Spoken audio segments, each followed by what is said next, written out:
이사야서 17장 1절부터 11절까지의 말씀을 제가 읽고 나눕니다. 다메섹에 관한 경고라. 보라, 다메섹이 장차 성읍을 이루지 못하고 무너진 무더기가 될 것이라. 아로엘의 성읍들이 버림을 당하리니 양 무리를 치는 곳이 되어 양이 눕되 놀라게 할 자가 없을 것이며, 에브라임이 요새와 다메섹 나라와 아람의 남은 자가 멸절하여 이스라엘 자손의 영광같이 되리라. 만군의 여호와의 말씀이니라. 그날에 야곱의 영광이 쇠하고 그의 살찐 몸이 파리하리니 마치 주수하는 자가 곡식을 거두어 가지고 그의 손으로 이삭을 벤 것 같고 르바임 골짜기에서 이삭을 주운 것 같으리라. 그러나 그 안에 주울 것이 남으리니 감람나무를 흔들 때에 가장 높은 가지 꼭대기에 과일 두세 개가 남은 같겠고, 무성한 나무의 가장 먼 가지에 네다섯 개가 남음 같으리라. 이스라엘의 하나님 여호와의 말씀이니라. 그날에 사람이 자기를 지으신 이를 바라보겠으며 그의 눈이 이스라엘의 거룩한 이를 뵙겠고, 자기 손으로 만든 제단을 바라보지 아니하며 자기 손가락으로 지은 아세라나 태양상을 보지 아니할 것이며, 그날에 그 견고한 성읍들이 옛적에 이스라엘 자손 앞에서 버림받은 숯불 속의 초소와 작은 산 꼭대기의 초소 같아서 황폐하리니, 이는 네가 네 구원의 하나님을 잊어버리며 내 능력의 반석을 마음에 두지 아니한 까닭이라. 그러므로 네가 기뻐하는 나무를 심으며 이방의 나무 가지도 이종하는도다. 네가 심는 날에 울타리를 두르고 아침에 내 씨가 잘 발육하도록 하였으나 근심과 심한 슬픔의 날에 농작물이 없어지리라. 아멘. 17장도 이방 나라에 대한 하나님의 심판의 메시지입니다. 하지만 이방 나라를만 다루는 것이 아니라 하나님께서 자기 백성 또한 다루고 계시다는 것을 우리는 볼 수 있습니다. 다메섹에 관한 메시지가 11절, 2절, 3절이 주로 있다면 4절부터 11절까지 우리가 읽은 대부분의 메시지는 사실은 이스라엘과 유다에 대한 메시지입니다. 그러면 하나님께서 왜 다메섹을 다루시느냐? 두 가지 목적이 있습니다.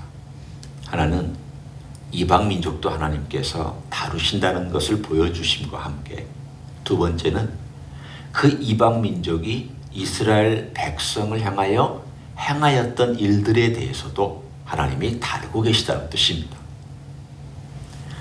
예를 들면 이런 것이죠.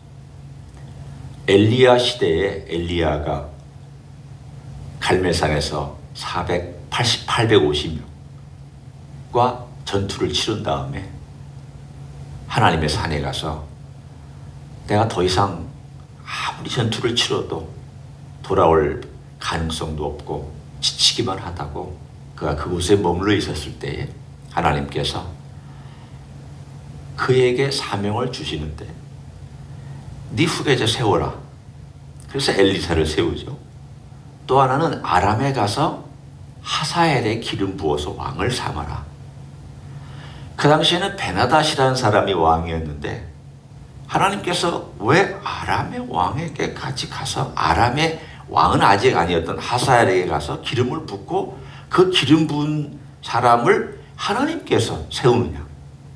좀 어떻게 보면 이해가 안 되잖아요. 그 시대에 이스라엘의 하나님이 이쪽 아람, 다른 나라입니다. 완전 이방 민족입니다. 아람 왕이 될 사람한테 가서 너 기름 부어서 네가 장차 왕이 될 거다. 또 그 사람은 그걸 또 받아들이고. 어떻게 생각하면 우리가 생각할 때 좀 지금의 개념으로는 이해가 잘 안 되는 그런 개념이지만, 그 당시에 엘리야는 그만큼 알려져 있는 선지자였고 권위 있는 선지자였습니다. 지금 제가 하려는 메시지가 무엇을 지금 말씀하려고 하는가 하면, 그럼 왜 하사엘을 세우느냐는 거예요. 하나님께서 하사엘을 직접 세운 목적 중에 하나가 이스라엘을 치게 하시려고 세우신 것입니다. 바꿔 얘기하면 하나님께서 이 아람 사람을 통하여 이스라엘을 징계하는 수단으로 세우시기 위해서 하사엘을 왕으로 세워, 하사엘은 계속 끊임없이 이스라엘을 괴롭힙니다. 끊임없이 침략해서 잡아가고 끊임없이 공격하고 끊임없이 이스라엘을 힘들게 하는 왕이 누구였느냐? 하사엘이었습니다. 오늘 이 17장의 이야기도 마찬가지입니다. 하나님께서 다메섹을 왜 심판하시고 다루시느냐? 하나님의 심판의 도구이기도 하지만 동시에 그가 하나님 백성에 대하여 심하게 잘못했던 것에 대한 하나님의 보응이기도 합니다. 참 우리는 이 부분에 대해서 잘 알지를 못합니다. 저도 이 메시지를 전하면서 왜 하나님께서 세우셨으면 이스라엘을 괴롭게 하게 했으면 하나님이 왜 또 그 다메섹을 또 징벌하시고 심판하시느냐? 하나님 병 주고 약 주고 다 하시느냐? 이런 생각까지도 어떨 때는 듭니다. 하지만 우리는 하나님이 하시는 일에 대해서 첫째는 잘 알지 못합니다. 우리가 알고 있는 것은 아주 부분적인 지식만 갖고 있습니다. 또 하나는 하나님은 우리의 죄 없으신 하나님과 죄 있는 우리와 모든 걸 알고 계시는 하나님과 모든 걸 알지도 못하고 부분적인 것밖에 모르는 우리의 판단과 생각은 너무 다릅니다. 하나님께서 그 나라를 어떻게 또 다루시고 심판하시는지에 대해 하나님의 기준이 있기 때문에 우리의 기준과 우리의 생각으로는 왜 하나님이 이렇게도 하시고 저렇게도 하시느냐? 이해가 잘 안 됩니다. 왜 하나님은 누구를 세우시기도 하시고 누구를 넘어뜨리기도 하시느냐? 이해가 안 됩니다. 사실은 우리의 이성과 우리의 판단만 가지고 보면 너무 어떤 거는 편향된 것 같고 불공평한 것 같고 무언가 치우친 것 같은 그런 느낌을 받을 때도 있습니다. 네, 그것이 우리의 한계입니다. 그러나 우리가 우리의 한계를 인정하고 하나님께서 행하시는 일을 우리가 받아들이기 시작하면 오늘 본문은 다 이해가 됩니다. 어떻게 이해가 되느냐? 일단 하나님이 심판하실 때 하나님이 심판하실 때는 뭔가 거기에 심판하시는 이유가 있구나. 원인이 있구나. 그 원인이 뭘까? 하나님이 다는 말씀하시지 않지만 계속해서 던져주시는 메시지가 있습니다. 내가 왜 심판하는지를 들어라. 그리고 그 심판하시는 메시지의 그 심판의 이야기가 오늘 10절에 분명히 나타나 있습니다. 한번 보시겠습니다. 왜 하나님이 심판하실까? 10절에 이렇게 말씀합니다. 이는 네가 내 구원의 하나님을 잊어버리며 내 능력의 반석을 마음에 두지 아니한 까닭이라. 그러므로 네가 기뻐하는 나무를 심으며 이방의 나무까지도 이종하는도다. 오늘 여기에 보면 10절에 하나님께서 명확하게 왜 심판해야 되는지에 대한 이유를 말씀하고 있습니다. 까닭을 말씀하고 계십니다. 왜 알려주십니까? 왜 이것을 듣는 자기 백성에게 알려주십니까? 너 지금 듣고 지금 혹시 깨닫지 못하거든 나중이라도 깨달으라고 미리 알려주시는 하나님의 배려의 메시지입니다. 우리는 종종 이렇게 얘기를 하죠. 너도 결혼해야 한다. 다 여러 가지 말들이 많은데 우리가 성장하고 자식으로서 그냥 자기 마음, 자기 목적, 자기가 하고 싶은 것 할 때는 잘 깨닫지 못하다가 결혼하고 자식을 키워보니까 깨닫는 게 있습니다. 저 같은 경우는 아비로서 제가 아버지가 되고 나서야 하나님 아버지의 마음을 조금이라도 이해하게 되었습니다. 여러분은 어미가 되어서 엄마의 마음, 어머니의 마음을 그리고 사랑이라는 것이 이런 거고 품는 것이 이런 것이라는 것을 아마 결혼하고 자식을 낳고 나서 경험하셨을 것입니다. 그때는 무슨 말인지 못 알아듣습니다. 성경을 읽어도 깨닫지 못한 부분이 있습니다. 제가 누가복음 15장에 대해서 싱글 때에도 설교했죠. 왜 안 했겠습니까? 그러나 아버지의 마음은 몰랐습니다. 아니 아는 것이면 짐작할 정도지 제가 체험하지는 못했습니다. 그런데 누가복음 15장의 그 아버지의 마음을 알게 된 것은 결혼해서 자식을 키우고 상처도 받아보고 물론 제가 뭐 다 잘해서 한 건 아니지만 아비가 되어서 이런 일, 저런 일, 힘든 일, 아픈 일 경험하고 나서야 아버지의 마음이 이런 건가 보다라고 제가 이해하게 되었습니다. 하나님은 왜 미리 알려주시느냐? 나중이라도 깨달으라는 것입니다. 나중이라도 알아들으라는 그러한 메시지가 있습니다. 오늘 여기 10절에 보면은 내가 널 구원했다. 그리고 내 능력의 반석이다. 네가 의지할 대상이다. 이스라엘 사람들은 처음에 하나님을 구원의 하나님으로 능력의 반석으로 받아들이고 의지하고 살았습니다. 적어도 여호수아와 그 장로들이 살아있는 동안에는 그렇게 살았습니다. 그들이 다 지나고 나자 변절하기 시작했습니다. 오늘 어떻게 변절했느냐 보십시오. 마음에 두지 아니하고 그 두지 아니하는 마음에 대신 심은 게 무엇이냐? 네가 기뻐하는 나무, 이방의 나무가지. 이게 뭐냐면 이방 신상을 의미합니다. 근데 이방 신상을 심었다는 뜻입니다. 하나님을 밀어낸 자리에는 항상 다른 게 들어옵니다. 하나님이 떠난 자리에는 공백으로 남아있지 않습니다. 절대 인간은 공백으로 살아가지 못합니다. 왜냐하면 하나님이 그렇게 지어놓으셨기 때문입니다. 하나님이 들어가야 될 자리가 있습니다. 그 영적인 자리는 꼭 누군가가 채워야 됩니다. 하나님이 안 채우면 다른 게 들어와서 채우게 되어 있습니다. 이건 머스트입니다. 그러니까 하나님을 밀어내고 싫어하고 하나님 길을 따라가야 되는데 그 길을 따라가기가 이건 내 본성하고 너무 다른 것이에요. 내가 원하는 거, 먹고 싶은 거, 하고 싶은 거, 갖고 싶은 거, 누리고 싶은 것.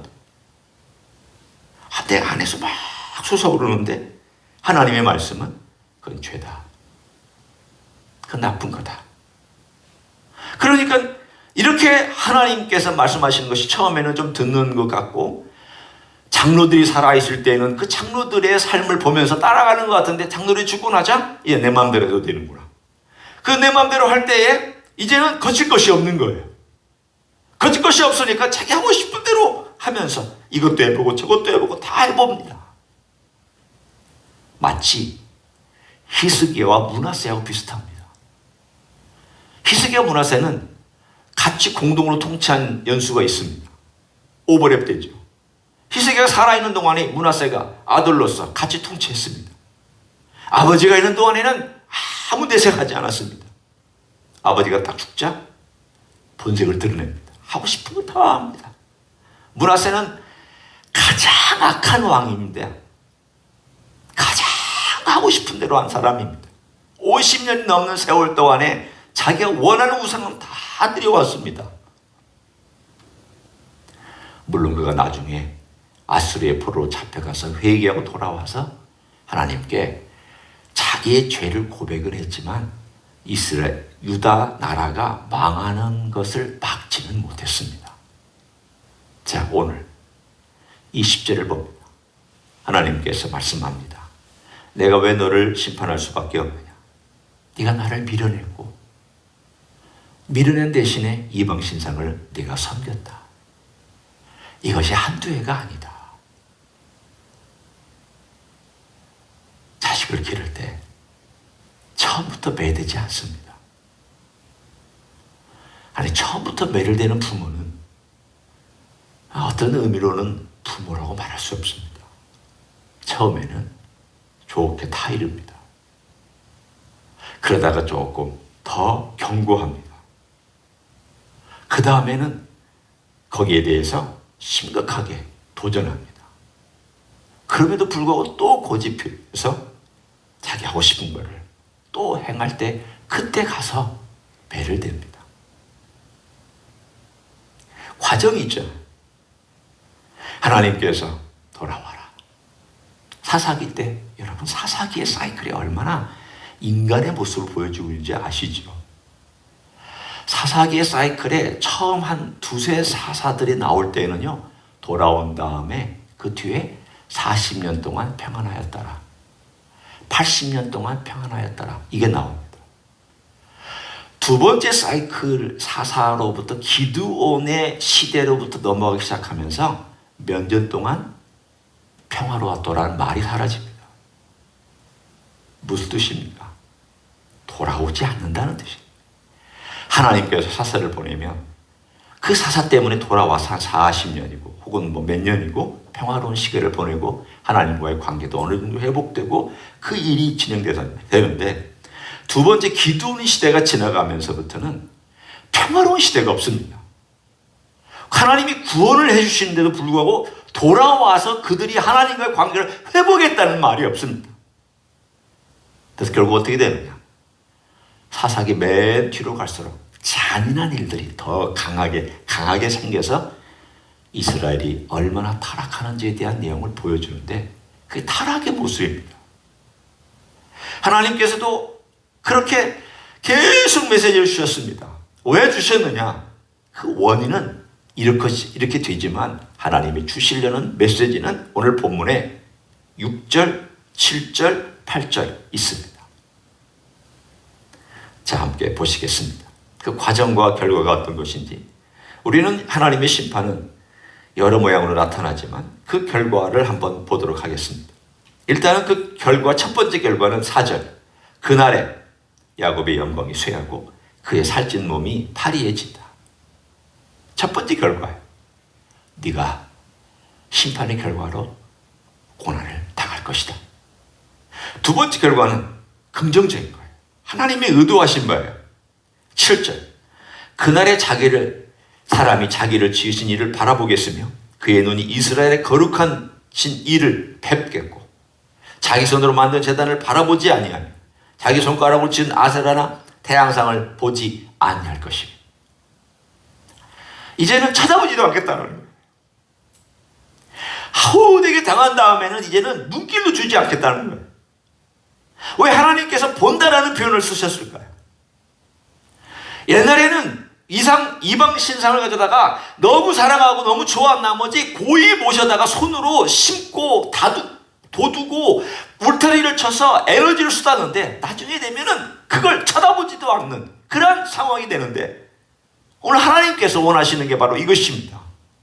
내가 이 심판을 할 수밖에 없는 것은 바로 그 뜻입니다. 심판을 하나님께 절대 가져오지 않습니다. 할 수밖에 없는 그 이유가 오늘 여기 나오는데, 그것은 너의 범죄 때문이지만, 그러나 너의 범죄가 대가를 지불하도록 하는 것은 내가 너를 어떻게 해요? 회복하려는 데 있다는 데, 네가 나를 바라보게 하려는 데 있다라고 하나님은 말씀하고 계십니다. 오늘 이것이 우리의 삶의 도전입니다. 한번 생각해 보십시오. 우리 인생은 참 자기가 좋아하는 거 합니다. 다 기뻐하는 거 합니다. 하나님의 뜻과 맞아서 그 기뻐하는 게 맞아 있으면 괜찮지만, 하나님의 뜻과 맞지 아니하는 것을 할 때가 되면 하나님의 뜻대로 할 거냐, 내 뜻대로 할 거냐가 이제 문제가 대두됩니다. 여러분 어떻게 하십니까? 보통 크리스찬도 하나님의 뜻과 인간의 뜻이 대치가 되면 자기 뜻대로 해버립니다. 그게 인간의 모습입니다. 저의 모습이고 우리의 모습이고 나의 모습입니다. 여러분 안 그렇습니까? 오늘 10절에 나와 있는 네가 기뻐하는 나무를 네가 심는다라는 것은 네 원하는 대로 한다, 그 뜻이에요. 그러니까 결국 우리가 이 땅에 살아가는 동안 대가를 많이 지불하는데, 이 대가를 지불하는 걸 보면 내가 선택해서 그런 거예요. 내가 기뻐하고 내가 원하는 걸 했기 때문에 그렇게 된 거예요. 그게 내 습관이든 내가 욕망이든 그 죄로 인한 것이든 뭐든지 간에 내가 하고 싶어서 내가 선택해버린 그것, 그게 뭐 성질대로 한 것이든 내가 원래 그런 사람으로 태어나서 가지고 있는 죄성 때문에 한 것이든 하여튼 간에 그것이 결국은 나로 하여금 대가를 지불하게 하고 하나님의 징계를 받기도 하기도 하고 어둠 가운데서 헤매게 하기도 하고 슬픔 가운데서 눈물 흘리기도 하고 때로는 병에 걸리기도 하고 하는 대부분의 것들은 내가 선택한 것들이에요. 하나님께서 이러한 것들에 대하여 계속 가르쳐주고 계셨어요. 내가 예수를 믿기 시작한 때부터 계속 가르쳐 주셨는데 내가 귀가 먹고 눈이 멀어서 알아듣지도 못하고 보지를 못했어요. 이런 상황 가운데 하나님께서 계속 말씀을 통하여서 가르쳐 주시는 게 뭐냐면 반석이 나에게로 돌아와라. 돌아와라. 몰랐다가 고난을 당하면서 이 사실을 조금씩 깨닫기 시작했습니다. 목회를 하면서 어려움을 당할 때 조금 깨닫고 죽을 병에 걸려서 아무것도 하지 못하고 하나님을 직면해야 될 때 조금 깨닫고 그리고 회복해야 한 다음에 또 어떤 변하는 상황과 환경 속에서 조금 깨닫고 또 여러 가지 환난과 역경과 어려움과 내가 계획한 것들이 안 되는 어떤 상황 가운데서 또 조금 깨닫고 제가 생각할 때는 만약에 우리의 깨달음이 여기서부터 여기까지라고 한다면 만약 저를 당신은 얼마나 깨닫고 삽니까? 라고 얘기한다면 저는 아마 이 정도까지 이 손톱 끝에서부터 한 이 정도까지 왔다라고 저는 얘기할 수밖에 없을 것 같아요. 저는 아직도 갈 길이 멀어요. 저는 이 끝에서부터 겨우 여기까지밖에는 아직도 깨달지 못했습니다. 이제 갈 길이 너무 멀어서 여기서부터 여기까지 가야 되는데 언제 갈까요? 언제 이 가는 것이 이루어질까요? 저는 제 자신을 볼 때 그렇게 생각이 들 때가 많습니다. 내가 또 실수했구나. 내가 또 실패했구나. 내가 또 이 부분이 잘 안 변하는구나. 나는 참 어리석구나. 나는 참 고집이 이렇게 세구나. 우리의 모습을 다시 한번 보기 원합니다. 하나님께서 네가 원하는 대로 하지 마라. 내가 너에게 가르쳐주는 것을 좀 해라. 나를 좀 봐라. 부지런히 예수님을 보고 예수님 의지하고 말씀을 생각하면 그렇게 해도 어떨 때는 안 돼요. 그게 우리의 모습이에요. 그게 저의 모습이기도 하고 그렇게 좀 몸부림을 치며 그렇게 좀 생각하고 몸부림을 치면서 해왔던 일이 여기까지 온 거예요. 지금 제 고백을 하는 겁니다. 여기서부터 여기까지 온 거라 그 뜻이에요. 아직도 갈 길이 멀다는 거예요. 아직도. 그러나 저는 낭망하지 않고 우리 주님을 기대합니다. 왜냐? 그래도 몸부림치고 그래도 조금이라도 생각하고 자꾸 몸부림치다 보니까 도와주신다는 느낌을 받아요. 주님이 도와주시는구나. 그래도 도와주시는구나. 우리 주님은 말씀으로도 도와주시고 옆에서 능력을 불어주시는 면에서도 도와주시고 여러 모양으로 도와주시는 주님이신 줄로 믿습니다. 그런 주님 의지하면서 오늘도 놀랍게 주님을 닮아가는 여러분 되시기를 예수님의 이름으로 간절히 축원합니다. 기도하겠습니다. 고맙습니다. 예수님. 우리는 참 안 변하는 인생들입니다. 무지하고 고집스럽고 내가 원하는 걸 하면서 우리 주님이 원하시는 것은 잘 안 하고 내가 즐거워하는 것은 즐기면서 영적으로 깊은 하나님의 나라의 것들은 잘 즐기지 못하는 그런 어리석은 인생인 것을 고백합니다. 그러나 주님 말씀으로 가르쳐 주시고 역경이나 어려움 속에서 가르쳐 주시고 여러 모양의 일들을 통하여서 가르쳐 주신 우리 주님의 그 크신 은혜와 자비와 긍휼 감사를 드립니다. 주님 오늘도 우리가 몸부림치며 주님을 닮아가기를 원합니다. 우리의 애쓰고 수고하려는 그 마음과 생각하는 마음을 주님께서 이쁘게 여겨주시고 귀하게 여겨주셔서 우리를 도와주시옵소서. 이제는 우리 구주 예수 그리스도의 은혜와 하나님 아버지의 극진하신 사랑과 성령 하나님 교통하심의 역사가 오늘도 우리 주 예수 그리스도를 닮아가고 싶어하며 그 닮아가는 몸부림을 치는 사랑하는 종들의 그 심령과 영혼과 그 모든 삶의 여정이 위해, 그리고 이 자리에 참석 우리 주의 종들이 위해, 주임지 히스교회 위해 이제부터 영원히 함께 하실지어다. 아멘.